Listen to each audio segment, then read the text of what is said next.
sit down, shut up, and pay attention. Nah, I'm just kidding.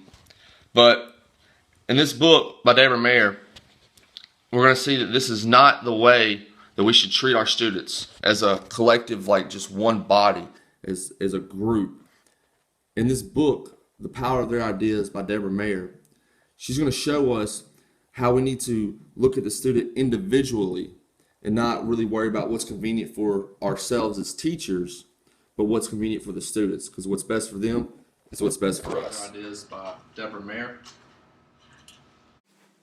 In case you're wondering what's going on here, this is me acting on how I reflected my unity and diversity talk for the first time. When there are pauses and my voice, like this one, comes over, it will be my correction and improvements to my first unity and diversity talk. A little bit of background on her. She was born in New York City in 1931. She attended and graduated from Antioch College and the University of Chicago. She's also very outspoken and she's very critical of the state-mandated standards and tests. And for 20 years, Mayer helped revitalize public schools in New York City's East Harlem School District. And that's actually where we get the content from the book from. She talks about what she does, and she writes journals of what goes on in there. And needless to say, she's a very, very radical school reformer. Here are the main points I will be speaking on. The question that Mayer asked, observational journaling in the classroom, how to avoid learned helplessness, and response and reaction in the classroom. Now she talks about the question, and this is in the first chapter of the book, and she has what we call the wrong question, and she has what we call the right question. Now the wrong question, is it possible to educate all children well? The right question, do we want to educate all children well badly enough? And I totally agree with that is the right question. Now a little bit more on the right question. If you want to be a teacher and you say no to the answer, do we want to educate all children well badly enough, then teaching's not for you. As teachers, we need to say yes. Students are an investment, and when we say yes to this answer, what we're saying is we're taking the responsibility of the kids' failures. So when the students fail, then we fail as well. It puts all the stuff on us, and that we have to make sure that what they're doing is going to help them succeed. That means taking our own ambitions and setting them aside and making sure that what benefits us doesn't get in the way of what benefits them. I had a coach, college coach, who said, all the wins are yours and all the losses are mine. That's exactly how it needs to be in the classroom. That's exactly. With my content area being physical education, I'll act on the question of, do we want to educate all children well badly enough, by not just rolling a ball out and say, go play. I will make sure that all the students will get the attention and help they need to do the activity and participate in it. What I would like to think about as I'm teaching and as I'm coaching, whenever my students and my players, they're successful, that's them. They did that. But whenever they fail, that falls on me. And go back to the benefit, putting what benefits us, not letting that get in the way of what benefits our students. Like, it's comfortable for me to sit down on the ground right here because my back hurts, But that hampers the students in the back of the class to be able to see me. If I have to, I need to, get up on the table so everybody can see and hear me. And that's what I have to do, and that's what we have to do. You have to make a sacrifice that goes against what's good for you, and that's what you have to do. Now, there's another thing that to go along with the illustration of standing on the table. In my physical education classes, I will speak loudly enough when giving instructions and blow my whistle when needed to make sure the students are not confused and so that everyone does not have an excuse for not following the instructions.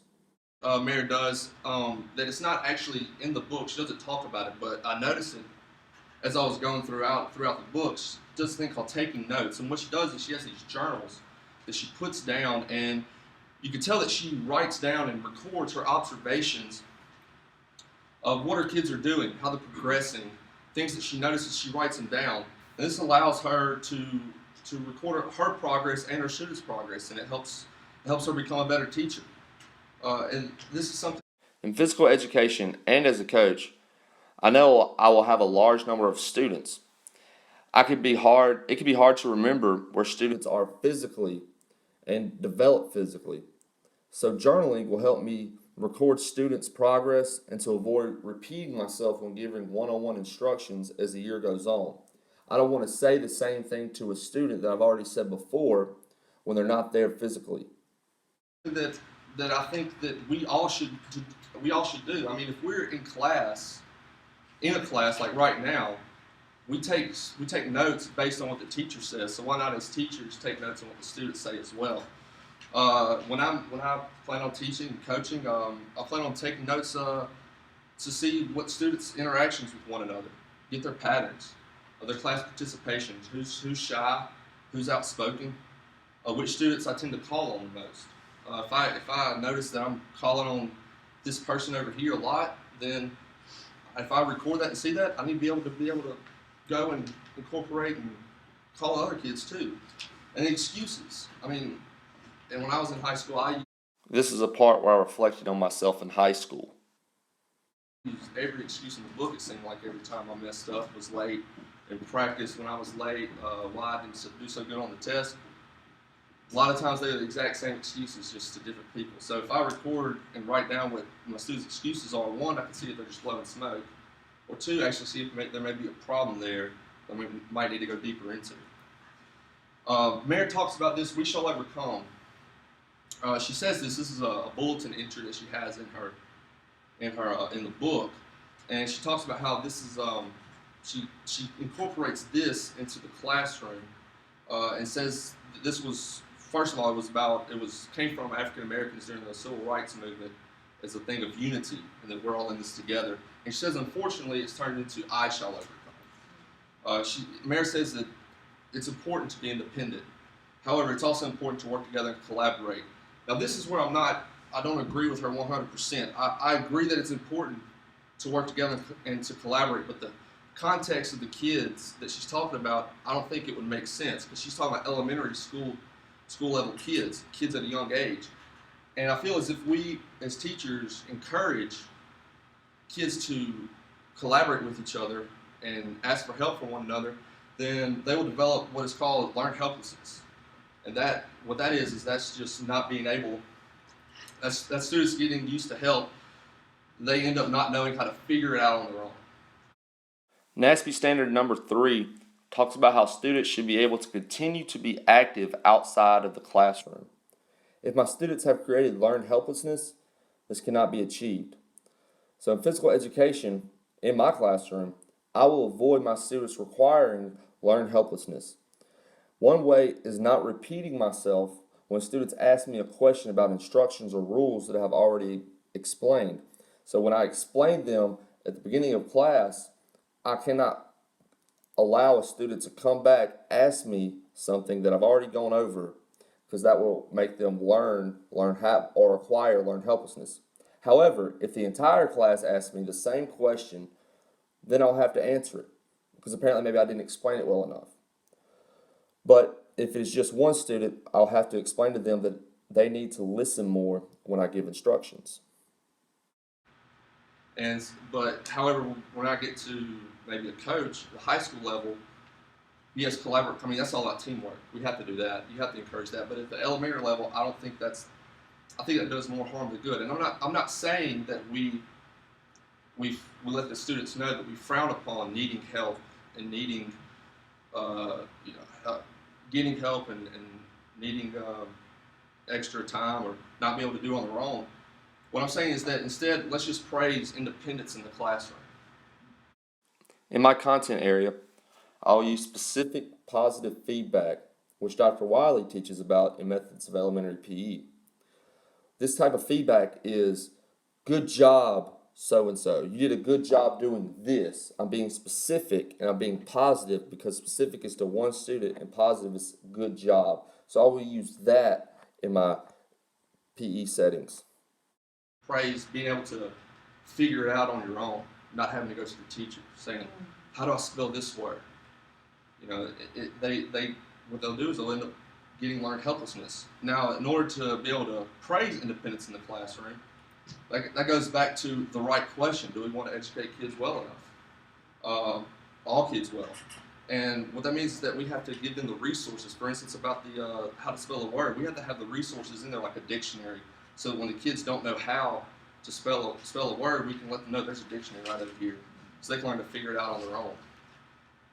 In my PE setting, to elaborate on when students come to me for instructions I previously went over, I will have a poster, and that poster will have all the rules and regulations about the activity that we're going over, and I will hang it on a wall.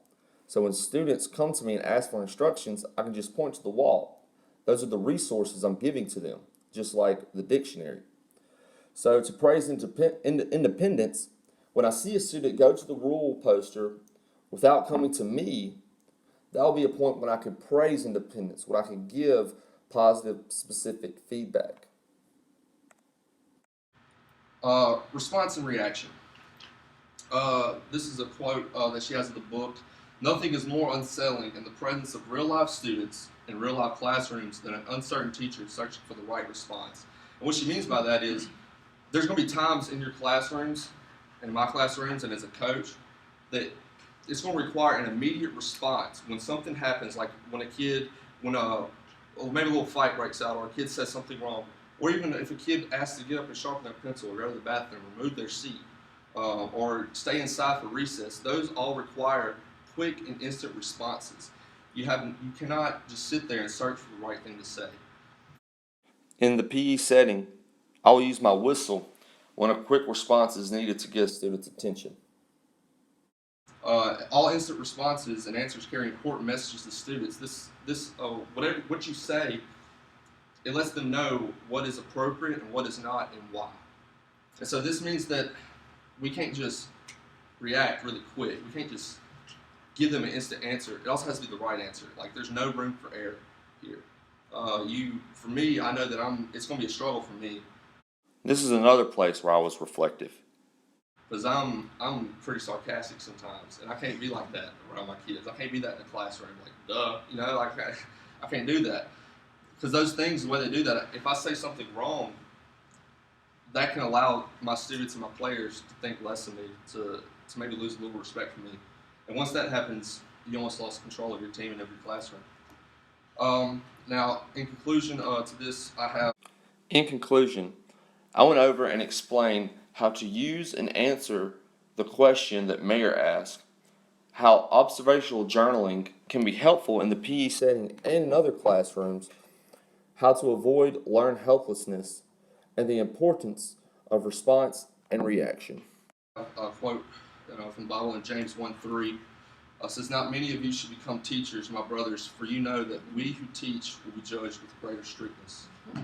And that is so true. It goes back to the right question, taking the responsibility for what the kids do. When the kids, they reflect us as teachers and as coaches.